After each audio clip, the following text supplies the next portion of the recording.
Salut à toi et bienvenue sur Réussir. Aujourd'hui encore, dans notre rubrique de parcours et expérience, je reçois un étudiant de la diaspora. Il est doctorant en droit privé à l'université de Lyon 2. Il va nous parler aujourd'hui à cœur ouvert sur son parcours, ses expériences ainsi que ses galères. Pendant l'interview, il nous donnera un conseil pour ceux qui sont en France et ceux qui sont en Afrique. Et restez jusqu'à la fin de la vidéo car pour ceux qui veulent venir en France, il y a une bonne nouvelle pour vous. Reste donc jusqu'à la fin de la vidéo pour ne rien rater. On se voit juste après le générique. Salut!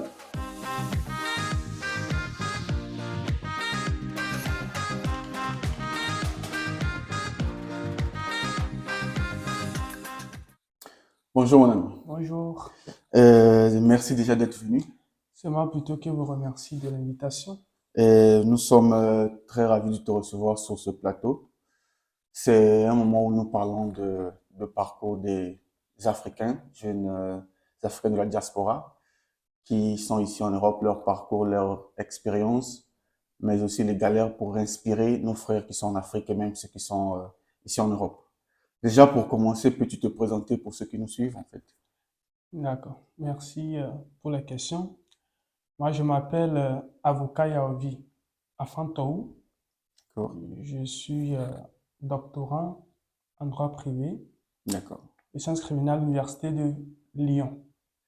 D'accord. Déjà, quelle est ta nationalité pour ceux qui nous suivent? Je suis togolais d'origine. Je suis D'accord. togolais, je viens du Togo. D'accord. Parlons du Togo. On va commencer par déjà ton parcours au pays, avant qu'on parle de la France. Et quel parcours tu fais avant de faire Campus France pour venir en France, sur le niveau académique en fait? D'accord. Bon, je ne vais pas donner les détails, tous les détails, parce que Ça va être long? ça relève du parcours d'un combattant. Ouais. Donc, je vais essayer de rester assez laconique dans mes propos. D'accord. Il faut dire que moi, j'ai fait un bac technique. J'ai fait un bac technique dominé par la comptabilité. D'accord. Dominé par la comptabilité. Et après le bac, j'avais décidé de faire le droit par passion parce que j'aimais bien le droit. Et donc, c'est après cela que je me suis inscrit justement en droit. D'accord. Donc, quand je me Juste suis... pour ne pas te couper la parole, Ouais. comment ça se fait que tu fais comptabilité et avant ça, tu ne sentais pas la passion de faire le droit parce que déjà en terminale, tu as déjà des assises en comptabilité. Mais après, tu décides de changer complètement de domaine. Bah, il faut dire que chez nous, ceux-là qui ont fait la série technique, par exemple la série G2, D'accord. on fait aussi le droit. On fait le droit, sauf que c'est en quelque sorte l'introduction au droit. D'accord. On donne des notions de base et puis on abordait quelques sujets qui m'intéressaient plus ou moins. Donc, ce qui fait que tout de suite, j'aimais également le droit. Je D'accord. faisais la comptabilité, l'économie, mais à côté, j'aimais aussi le droit. D'accord. Et donc, du coup, ce qui fait que après le bac, je me dis, je vais aller en droit. Je vais aller en droit. À ce moment-là, je savais quand même qu'en droit, on fait aussi la comptabilité. Mm. On fait la comptabilité, mais c'est pas une spécialité. Et si tu veux aller là où il y a beaucoup plus de calculs pour te sentir à l'aise, tu peux aller faire la fiscalité. D'accord. Et donc, la fiscalité, il y a un peu de calcul, tout ça là, tu peux te retrouver. Mm. Donc, quand je suis venu à l'université, je me suis inscrit, donc je me suis renseigné un peu, mais j'aimais beaucoup plus le monde judiciaire. Donc, quand je m'étais informé, on m'avait dit, le mieux, c'est que tu fasses la profession judiciaire parce qu'il y a également le droit des affaires et un autre parcours dédié à ceux-là qui veulent faire les recherches. D'accord. Donc, chez nous, c'est ça. Ce qui fait que dans mon inscription, donc première année de droit privé, deuxième année de droit privé, troisième année maintenant, je me suis inscrit dans le parcours de spécialité. D'accord. Donc, profession judiciaire. Parce que, bon, voilà, j'aimais. Déjà, quand tu t'inscris à l'université, quelle université dans ton C'est à pays? l'université de Lomé. D'accord. Au Togo, on a deux grandes universités publiques. D'accord. Donc, l'université de Lomé et l'université de Kara. D'accord. Ok. À côté, justement, de ces universités, on a également les universités privé. D'accord. Et si je comprends bien ton discours, c'est que tu fais 3 années de droit Ouais. et à quel moment tu penses à aller à l'étranger? Il faut dire que j'ai toujours pensé aller continuer mes études en France. Mais quand j'étais en première, en deuxième, jusqu'en troisième année, chez nous, j'avais pas encore une vision totale sur comment est-ce que je pouvais faire pour aller à l'étranger. D'accord. Je savais pas vraiment qu'il y avait une procédure qu'on appelait Campus France, rien du tout. Donc, c'est quand je suis arrivé en troisième année qu'il y avait l'un de nos professeurs qui m'avait demandé à savoir si après la licence, je compte faire un master ou pas, parce que je sais que tu fais aussi un peu d'effort. D'accord. Et donc, je lui avais dit oui, effectivement, que ça m'intéresserait de faire un master. Donc, il m'a dit, tu veux faire ça où? J'ai dit, bah, chez nous, on n'ouvre pas les masters chaque année. D'accord.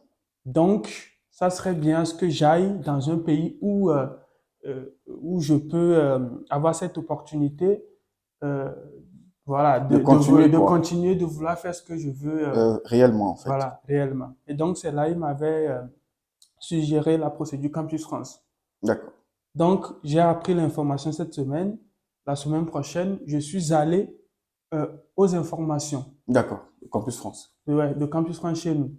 Et donc, une fois l'information reçue, j'avais pris la décision maintenant d'entamer la procédure moi-même. Parce qu'à côté, je savais quand même qu'il y a les sociétés ou certains cabinets, je dirais, qui aidaient les étudiants, qui accompagnaient les étudiants dans le processus, mais c'était payant. D'accord. Bon, pour moi, à ce moment-là, je n'avais pas encore une vision assez claire De campus. sur la procédure, donc je ne voulais pas vraiment investir mes sous en donnant ça à un cabinet pour me le faire. D'autant plus que moi-même, je me disais, bah, je suis assez majeur pour le faire. Je ne dis pas que, je ne suis pas en train de dire que ceux-là qui ne le font pas eux-mêmes ne sont pas majeurs. Non. Je parlais, ou bien je parle évidemment de moi. D'accord. Donc, il faut déjà signaler que Campus France fait des procédures gratuites pour vous montrer des campagnes d'information. Oui. Et vous y allez et vous aurez des infos. Il y a même des agents sur place qui peuvent vous accompagner dans la Et procédure. justement, c'est à cette séance d'information que j'étais allé. D'accord. Et tu fais ta procédure en quelle année, Campus France?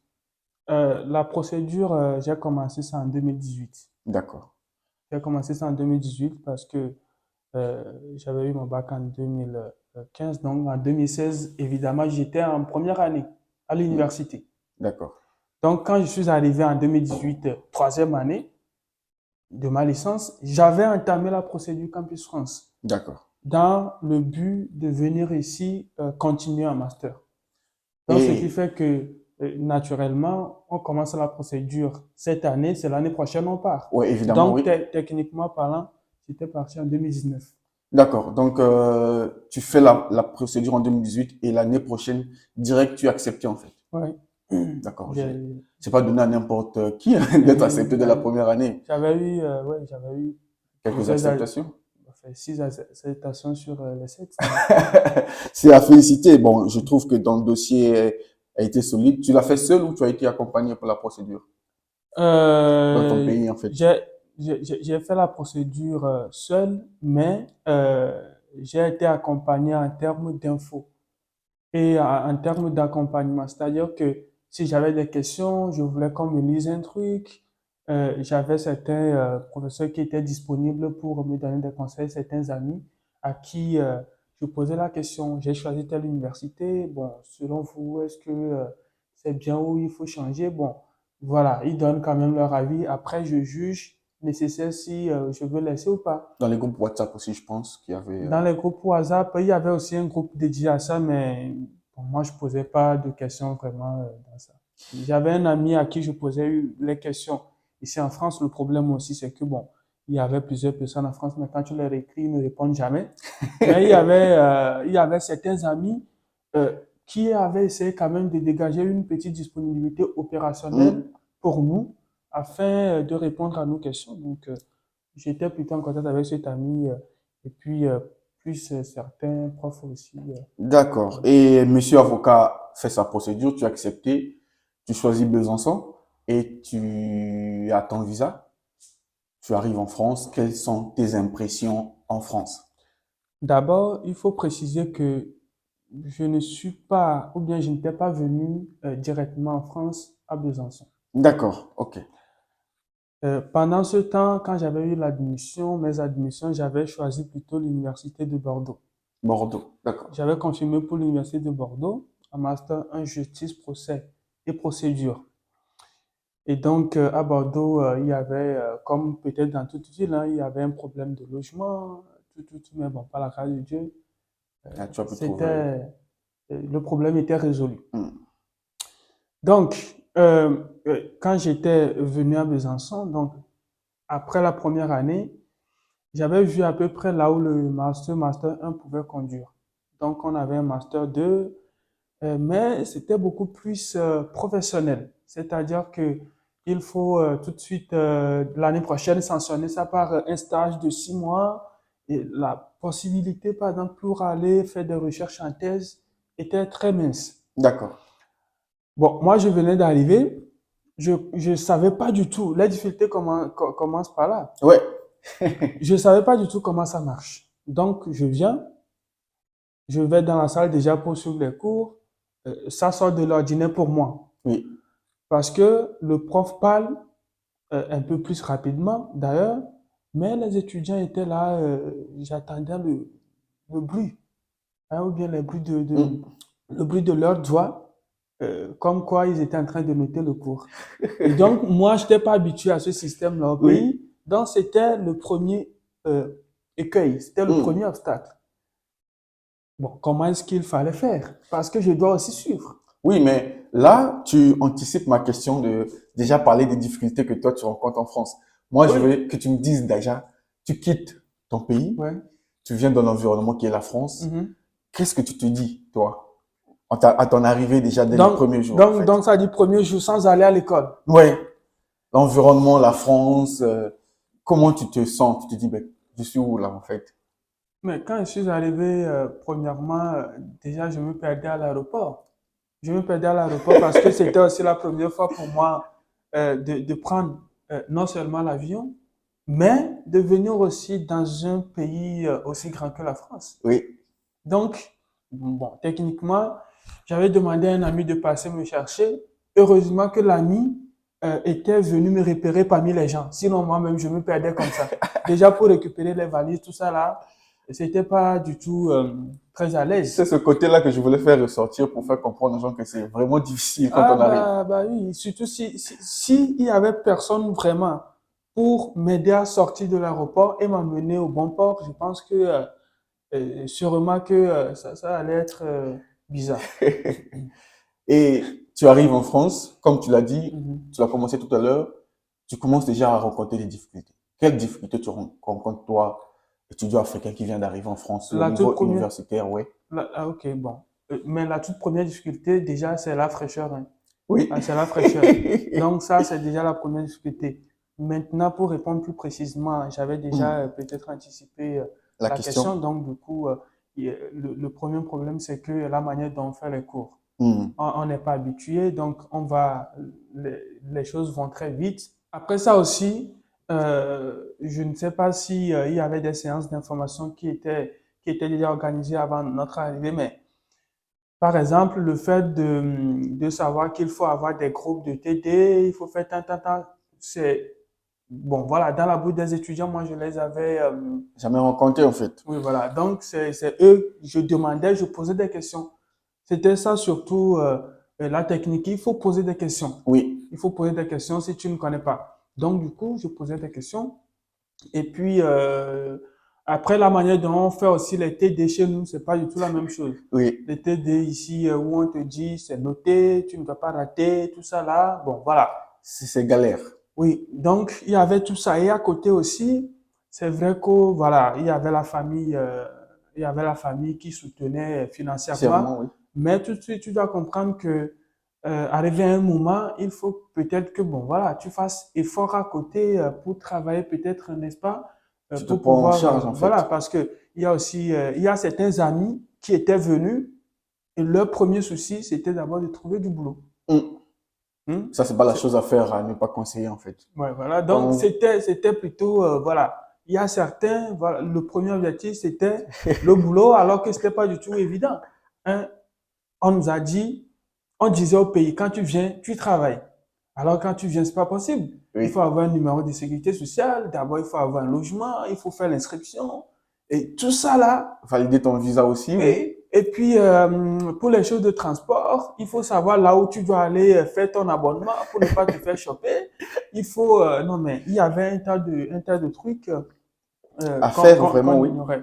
Donc, c'était les toutes premières difficultés. D'accord, ça c'est, tu as résumé en vrai les galères que tous nous rencontrons ici en France. Mhm. Et quel est ton parcours universitaire quand tu arrives en 2018 jusqu'à maintenant en fait? Je suis arrivé en 19, 2019. pardon, excuse-moi. Oui, quand je suis arrivé après le master de Bordeaux, Hmm, euh, je le disais tantôt, euh, tu avais la possibilité de faire un master d'un peu plus professionnel. C'est-à-dire que tu vas faire un stage de 6 mois, tout ça là. hmm, Et alors que moi, je nourrissais également l'ambition d'aller faire les recherches si possible, d'aller en thèse. hmm. Donc, pour moi, la formation n'était pas très adaptée pour moi. Et d'autant plus que je venais d'arriver, alors je posais moins de questions sur ces aspects-là. Hmm. Déjà, je me dis, ah, je viens d'arriver, est-ce que je pourrais trouver des stages tout de suite l'année prochaine? Stage de 6 mois. Dans un pays Et étranger qui oui, m'est inconnu quoi. comment est-ce qu'on... Mais c'est tout à fait possible, hein. C'est Oui, tout à c'est fait possible, possible. oui. Oui, oui, les gens le font. Aujourd'hui, on a fait, j'accompagne quand même certains Il faut t'accompagner comme tu le dis. Oui, dans leur recherche et puis voilà. Moi, c'est ce que moi, j'avais pas. d'accord. Donc, je me disais, ah, ça va être compliqué. Donc, il faut plutôt que je change de parcours pour aller dans un domaine. Et puis, c'était un master aussi un peu dominé par, bon, voilà, un peu de pénal et puis les sciences, enfin, criminologie, tout ça là. Bon, c'était pas trop mon C'était ce que truc. tu voulais en fait. Ouais. Donc, je voulais changer pour aller, s'il le faut, recommencer un autre master où je vais d'abord me sentir mieux et où j'aurai la possibilité de faire soit un stage, soit une thèse. D'accord. Donc, dans mes candidatures, bah, j'avais eu des acceptations. J'avais eu des acceptations pour certains Master 1, parce qu'en 2020, ils avaient changé le système. Donc, la sélection ne se faisait plus en Master 2, mais plutôt en Master 1. D'accord. Donc, l'effectif était limité à 30 ou à 20 ou à 35 pour certaines universités en raison de leur organisation. Hmm. Donc, j'avais eu quelques admissions à Master 1 et à Master 2. Bon, Master 2, c'était plutôt les choses de carrière judiciaire, tout ça là. Et dans les admissions, j'avais vu aussi, ou bien parmi mes acceptations, j'avais vu celle de Besançon, l'Université Hmm. de Franche-Comté. Donc, j'avais lu leur programme et les matières proposées étaient plutôt sympas et bien pour moi parce que ça regroupait un peu les fondamentaux du droit privé Hmm. et l'aspect procédure, tout ce qui concerne aussi les procédures. Donc, je m'étais dit, bah, pourquoi pas, je vais prendre ça. Donc, j'avais choisi, il fallait que je déménage de Bordeaux à À Besançon, Besançon. oui. Une autre galère. Voilà. Donc, je dois chercher de logement et quand je viens, c'est comme si je viens encore d'arriver. Tu Hein? recommences tout à zéro. Oui, voilà. Avec cette petite différence que, bon, j'ai déjà eu l'expérience d'une ville en France et tout. Donc, j'avais pris l'engagement, la décision d'aller à Besançon. Donc, ce qui fait que j'avais choisi Tu Besançon. te retrouves à Besançon. Ouais. Et par rapport à ce que tu fais, tu es doctorant aujourd'hui. Quel est le projet professionnel que tu as en fait? Quel est le métier que tu veux exercer après tes études en fait? On ne peut que, on ne peut que supposer ou Oui, nous parce qu'on ne sait projeter. pas de quoi il fait l'avenir, quoi. Voilà. Mais sinon, mon projet professionnel, je souhaiterais intervenir à l'université D'accord. et puis dans le même temps dans les cabinets. Donc, Être professionnel, disons, pardon, professeur des universités. ouais, et puis dans les cabinets aussi d'avocats. D'accord. Et penses-tu, j'aurais pu dire, comment ça se fait que tu t'intègres déjà avec le rythme? Parce que tu quittes la licence en Afrique, le système, comme tu l'as dit, n'est pas pareil. Tu viens ici, tout change et je fais partie des étudiants, donc je sais que tout change. Et quel a été pour toi le moyen de t'intégrer et de réussir tes études à avancer, en fait? Je pense que l'intégration, d'abord, c'est mental, hein. D'accord. C'est mental. Il faut te dire que tu es venu pour quelque chose. Et donc, quelle que soit la difficulté, tu dois essayer de te trouver une solution. De trouver une solution pour débloquer la situation et ne jamais perdre de l'espoir. D'accord. Parce que quand tu perds d'espoir, c'est grave. Il faut toujours être motivé. Il faut être aussi extraverti, c'est-à-dire ouvert aux autres cultures. Parce que déjà, tu es venu dans un pays étranger, on a cet état que, enfin, en quelque sorte, On t'accepte. on t'accepte et puis les gens seront aussi, vont faire avec toi. Hmm. Donc, essaie aussi de faire avec les autres. Être ouvert et je pense que quand tu as aussi cet esprit d'ouverture et puis l'esprit associatif pour ne pas, enfin, Rester faut dans pas son être coin. cloistré Oui. dans tes murs. Hmm. Mais il faut sortir. S'il y a des mouvements associatifs ou non, que tu sois membre ou non, tu peux participer. Hmm. Tu peux participer et par ces moyens-là, justement, l'intégration va venir, Hmm. certainement. D'accord. Merci pour ces conseils parce qu'il y a d'autres qui ne veulent pas faire partie, pas obligatoirement de votre communauté, pardon, mais vraiment faire partie d'un groupe où tu te sens pas seul. Parce que la solitude, c'est un problème qui touche beaucoup de gens ici en France. Oh, ouais, bah, moi, je me dis, si tu restais dans la solitude ici, peut-être c'est de ta faute, hein. Oui. C'est de ta faute parce qu'il y a quand même les gens, il y a toujours les gens bizarres dans tous les pays. Hmm. Il y a certains qui ne sont pas ouverts, c'est pas grave. D'accord. Tu les laisses. Maintenant, ceux-là qui sont un peu plus ouverts, bah, il faut aller chez eux. D'accord. Ouais, pour des informations, demander comment ça se fait, tout ça là. Les Et sorties, tout ça, donc bah, voilà. voilà. Hmm. Ouais. Mais les infos concernant les boulots, les infos concernant les études, Les tout, vraiment, activités, oui, vraiment, vraiment, vraiment tout, quoi. d'accord. Ouais. Et ma prochaine question va être sur la France. Quels sont les avantages pour toi, pour nos frères que nous regardent, nos sœurs, les avantages et les inconvénients d'étudier en France? Les avantages, je ne sais pas, mais ça peut varier d'une personne à une autre. Oui, Heureusement que la question m'est adressée. oui, Euh, Comme avantage, déjà, je pense que en termes de l'enseignement, c'est un avantage. d'accord, C'est un avantage, l'un de dire que les enseignements dans nos universités en Afrique euh, ne sont pas de bonne qualité. Mais il faut aussi essayer de le reconnaître avec humilité, oui, que la formation n'est pas du tout la même chose qu'on la fasse ici ou en Afrique. d'accord, Ici également, il y a beaucoup de dispositifs mis en place pour accompagner les étudiants dans la réussite de leurs projets. d'accord. La manière dont, déjà dans les amphis, bon, même si parfois on est nombreux, c'est pas comme chez nous en Non, Afrique c'est où, pas voilà, pareil. c'est pas pareil. Oui, Et ici aussi, il faut aussi le dire, les profs sont un peu plus ouverts et disposés à écouter leurs étudiants. Ce qui n'est pas du tout le cas dans certaines universités en Afrique où on va dire la majorité, quoi. les profs enfin, ne sont pas très dispos pour les étudiants. Hmm, Et puis, ça rend un peu plus compliqué la tâche.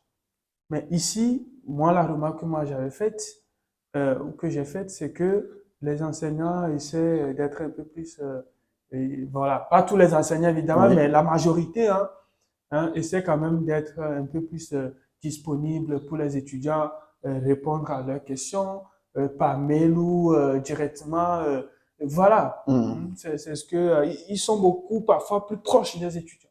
oui. Et là, tu me parles des avantages, alors les inconvénients. Les inconvénients sur le plan académique, la vie culturelle et vraiment, toi, qu'est-ce que tu rencontres comme inconvénients ici en France? Euh, moi, je ne parlerai pas d'inconvénients, hein. Moi, je parlerai plutôt peut-être des difficultés, hein. Tout ce qu'on Péripéties, avait, oui. ouais. Mais inconvénients, déjà venir étudier ici, bénéficier de la qualité de l'enseignement et puis de tous les dispositifs qui l'accompagnent, pour moi, a priori, il n'y a pas d'inconvénients. D'accord. Et il n'y a que des difficultés, hein. Il n'y a que des Hmm. difficultés. Voilà, le fait que tu es obligé d'aller à l'école et puis en même temps travailler à côté. Donc, c'est déjà un peu compliqué parce que enfin, on n'est pas très habitué forcément. Non? Hein, tout le monde n'est pas habitué À faire ça, oui, le depuis le pays. pays. Mais quand tu viens ici, tu deviens papa, maman et tout. Donc, tu dois te l'imposer. D'accord. Ça peut être voilà une première difficulté. Et à part ça aussi, tu dois te dire bah il faut savoir aussi quitter ou choisir ce que tu aimes faire. Hmm. Ou si ça ne te prend pas, bah tu vas là où tu peux te sentir mieux. Mais oui. Faut pas hésiter à changer de parcours parce que ici tu n'es pas venu pour quelqu'un, tu es venu pour tes projets. Et l'autre aussi peut-être à la fin, est-ce que tu veux aller chez toi ou tu veux rester ici? Ça peut aussi mettre un peu dans un état d'ancienneté, mais c'est toujours possible de trouver rapidement une solution à ça, d'autant plus que tu maîtrises mieux ton projet que tout le monde. Oui, et sur le plan, déjà je veux parler culturel, le manger, le climat, euh, Oui, il faut dire que il y a déjà le côté culinaire, c'est pas du tout la même chose. Donc pour le manger, je dirais que bon, je m'adapte un peu plus, hein. avec le temps, on va Ça veut dire. dire, ouais, au début, j'arrivais pas à manger trop les choses d'ici, mais avec le temps, je me suis habitué. Mais il faut D'accord. dire quand même que actuellement, j'achète toujours les choses à l'africaine. Je fais la cuisine africaine comme bon me semble, hein, et comme je veux, quoi. Et je D'accord. peux manger à la française ou à l'africaine, voilà un peu Comme tu comme, mais veux. voilà. Maintenant, pour la culture, c'est vrai qu'ils ont des spécialités, hein. Quand tu participes parfois à certains de leurs événements, tu verras qu'ils ont également leurs traditions. Hmm.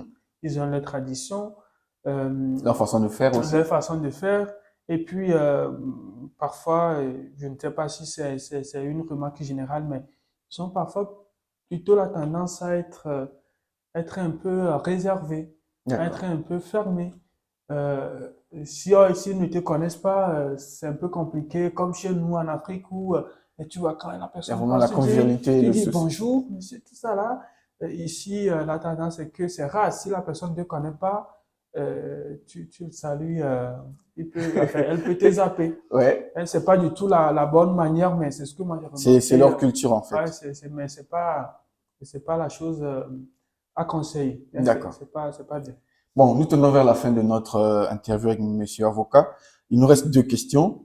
Et la question que je vais te poser actuellement, c'est la question la plus importante pour moi parce que je suis entrepreneur et je suis là pour faire la promotion de l'Afrique. Comme je ne cesse de le dire sur cette chaîne, nous venons ici pour acquérir des connaissances, pour s'en servir, pour développer l'Afrique. À propos de l'entrepreneuriat, à propos de l'Afrique, ton retour en Afrique, quels sont tes projets? Bah, mes projets en Afrique, il faut dire que quand j'aurai un peu plus, enfin, quand je serai prêt, D'accord. je ne vais pas hésiter à investir en Afrique. Et Pour pour ça, toi, pour ne pas te couper, être prêt, c'est quoi déjà? mais être prêt déjà, c'est d'abord faire l'essentiel. Faire l'essentiel, hein, tout ce que, parce que chacun définit en quelque sorte ses priorités. D'accord. Ça peut être plutôt investir dans l'éducation, arriver à un moment quand tu sais que tu as beaucoup avancé, donc du coup tu peux investir par exemple dans l'agro-business, tu peux investir dans la création d'une société au pays, tout ça Mm, là, mais tu veux plutôt faire telle chose ici, ou peut-être voilà au pays, en Afrique si tu veux, quand je dis, ça peut être au Congo, ça peut mm. être voilà quoi, au Togo, si tu Oui, veux. Différence de, bon, voilà. oui. Là, tu as été très intelligent en tant que juriste. Tu as répondu d'une façon générale. Moi, je parle de toi, avocat. Oui, non, mais c'est ça, non, mais attends, c'est ça que je suis en train de dire. Et donc, du coup, quand je me sentirai vraiment prêt, donc je peux investir justement en Afrique dans ce domaine précis. Ça peut être la création d'un cabinet d'expertise, hein, comptable ou juridique, ça peut être dans l'agro-business, tout ça là. Hmm. D'accord.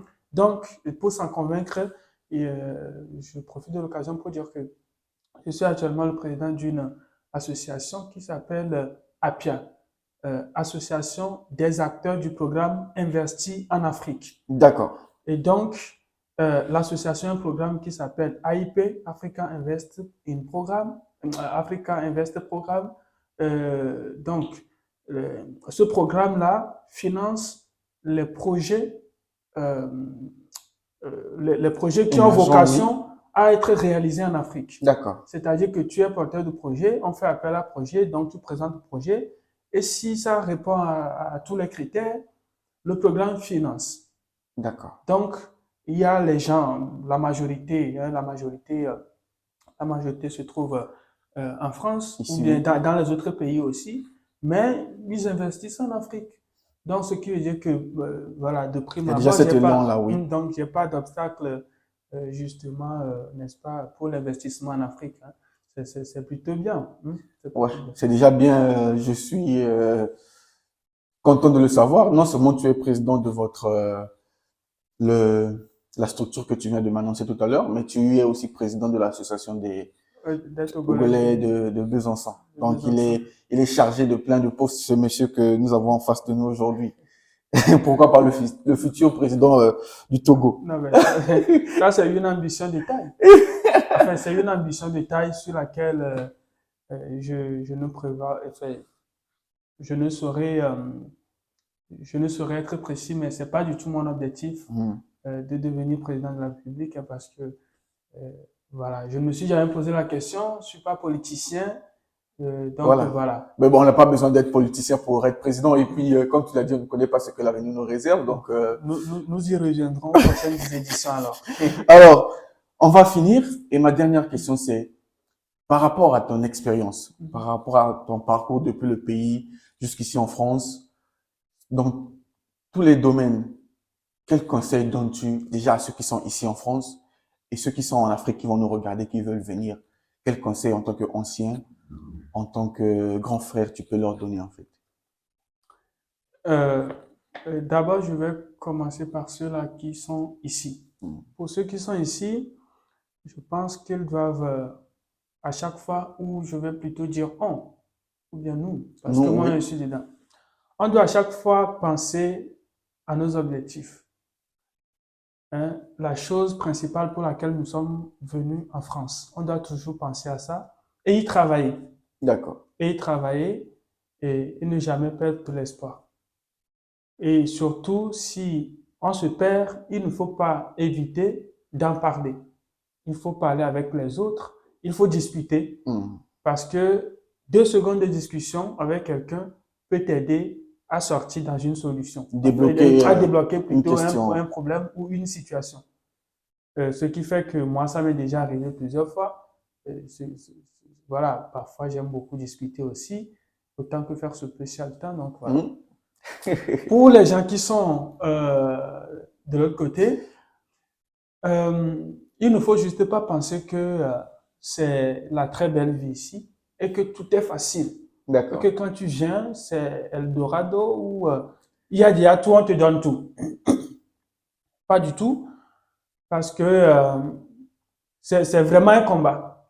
C'est vraiment un combat. Donc, pour arriver au bon port, il faut se préparer, ou bien il faut s'y préparer psychologiquement. Hmm. Il faut être prêt psychologiquement à affronter tout ce que tu auras comme obstacle. Tu ne dois pas les fuir. Non. Non, parce qu'il y a certains parents aussi qui font cette erreur, qui envoient leurs enfants déjà sans soutien financier et qui pensent que leurs enfants viennent forcément trouver une solution. Pas du tout. Non. Si seulement ils savent ce qu'ils endurent les premiers jours ici, non mais franchement, Ça grandit, ça. voilà. Donc, c'est ce que moi je peux dire, hein. Moi, je les encourage aussi, je les encourage à faire la procédure si c'est leur but. Je les encourage à faire ça. Parce que quoi qu'on dise en termes d'éducation, tout ça là, ça passe très vite ici. Donc, c'est aussi un avantage que ça passe très vite. Donc, tu peux rapidement faire des choses. Pas au pays parfois où quand tu finis euh, ta licence, il te faut 3 ans ou 4 ans après avant que le master ne soit ouvert. Donc, ici, tu as cette possibilité quand même de ne Cette pas perdre. facilité, oui. Voilà. Et puis, il y a des stages aussi professionnels. Il y a certaines structures, cabinets, il y a des gros cabinets, hein, Oui. qui te donnent la possibilité de faire des stages chez eux, tout ça là. et c'est plutôt bien. Pas forcément, tu n'as pas besoin de connaître quelqu'un. Tu postules et s'ils ont besoin des gens, ils te prennent ou parce que tu es vraiment compétent. Et avoir aussi cette idée en tête que quand je viens, ça vaut également pour les gens qui sont ici. Quand je viens dans une ville, premièrement, la France, c'est pas pour nous. Non. Hein? Donc, du coup, tu ne peux pas te dire dans la tête, je ne peux qu'être dans cette ville. Non. C'est pas possible parce qu'il y a certains qui ont cette idée en tête et après, même s'ils n'ont pas d'admission dans cette ville et ont des admissions ailleurs, ils n'y vont pas. Tout simplement parce que psychologiquement, ils se disent, non, je vais quitter ici, laisser tout le monde. Non! Si c'est ça, moi, je pense peut-être qu'aujourd'hui, je ne serai pas, bon, peut-être en tête parce que à Bordeaux, après mon master 1, je suis venu ici. Donc, après le master 2, je me suis retrouvé à Lyon pour ma thèse. Donc, du coup, voilà. Il faut être prêt à bouger. Surtout, ça peut être aussi une question d'objectif. Toi-même, tu te fixes des objectifs. Quand je finis, je ne veux plus continuer dans cette ville. Je veux aller plutôt dans une grande ville ou dans une petite ville. Tant. Donc, il faut juste se préparer à tout ça. Et normalement, quand tu te prépares à tout ça, vraiment, ça se passe bien. Et le conseil aussi que je peux te donner, parce que je sais qu'il y a certains qui viennent avec 0 franc. Merci de toucher ce point-là. C'est quelque chose que moi j'ai toujours détesté. Parce que si tu viens les premiers jours en France, c'est très compliqué de trouver du travail. Et ce que j'ai toujours conseillé aux gens qui prennent l'aventure ou bien qui font cette aventure-là, je leur dis souvent, prenez soin de venir avec quelque chose, ne serait-ce qu'avec 1,5 million ou 2 millions. Oui. Ça va vous aider déjà. Les premiers mois. Les premiers mois, les 5 ou les 6 premiers mois, ça va beaucoup vous aider à être stable. Être stable déjà. Focus sur les études, en fait. Oui, voilà. Tu t'intègres 2 ou 3 mois, tu es intégré et maintenant, quand tu seras voilà, dans la 5e, non, enfin, dans le 4e mois, dans le 5e mois, tu pourras commencer par, ou dans le 3e mois même, tu pourras commencer par trouver du boulot. Enfin, chercher du boulot.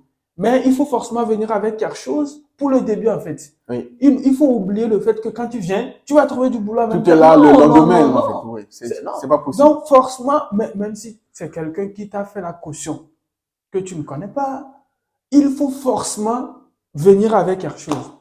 Sinon, c'est ceux-là qui sont vraiment loyaux, vous le diront. C'est pas facile. Donc, même si je ne sais pas si c'est un prêt, ben, il faut faire ça et venir avec, je sais pas. Et si tu n'avais pas de logement, tâche quand même à trouver quelqu'un chez qui tu vas rester les premiers jours. Oui. Oui. Donc, et ça rejoint justement la question d'ouverture. Parce qu'il y a parfois, parce que tu es ouvert, tu es sympa, tu dégages cet amour-là, quelqu'un que tu ne connais pas pourra t'aider. Parce que ici, tout le monde peut te sauver. Il faut oublier que c'est uniquement les gens de ton pays qui vont te sauver. C'est faux. Il faut oublier ça.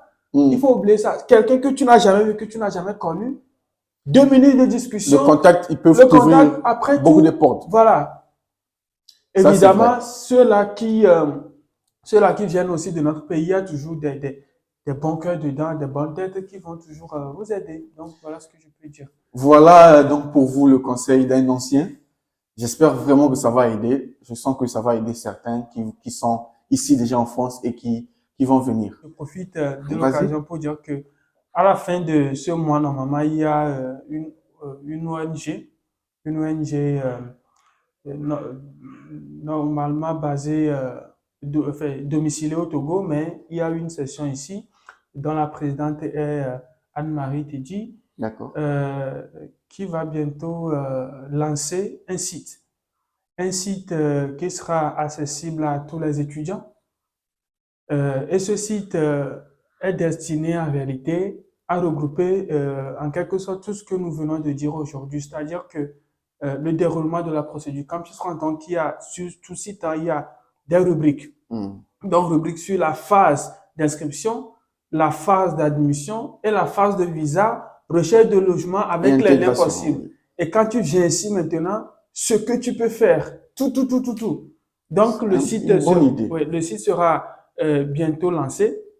Et donc, quand ça sera lancé, je pense que je Nous vous ferons la enverrai, promotion, oui, je vous enverrai sans le lien. problème. Comme ça, ceux-là qui ne savent rien de la procédure Campus France pourront aller s'informer sur ce site-là, hein, qui sera vraiment très riche, hein, parce qu'il y a aussi côté transport, côté santé, tout ça. Donc, voilà. Nous, sur réussir, nous ferons la promotion. Parce que l'objectif déjà de réussir, c'est vraiment faciliter l'intégration, le parcours pardon, pour nos jeunes frères. Et ce site-là va vraiment aider. Parfait. Merci beaucoup Merci beaucoup, Monsieur King, de d'être. l'invitation. C'est moi qui te remercie. Merci d'avoir parlé à cœur ouvert et nous espérons que ce moment va aider plusieurs. Merci beaucoup. Allez, salut. Merci d'être resté jusqu'à la fin de la vidéo. J'espère que cette interview très enrichissante vous a aidé et j'espère que vous avez beaucoup appris. Nous remercions beaucoup notre invité d'aujourd'hui et quant à nous, nous vous invitons à vous abonner à la chaîne, à activer la cloche de notification pour ne rien rater sur nos prochaines vidéos. Quant à moi, je vous donne rendez-vous au prochain numéro. Salut!